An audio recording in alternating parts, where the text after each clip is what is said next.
Welcome to our service tutorials. My name is Daniela. I'm working as a trainer here at Probat, and with me is Dominic.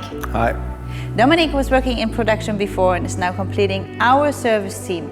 The topic of this tutorial will be the greasing of the front bearing. So, Dominic, why do we have to grease the front bearing?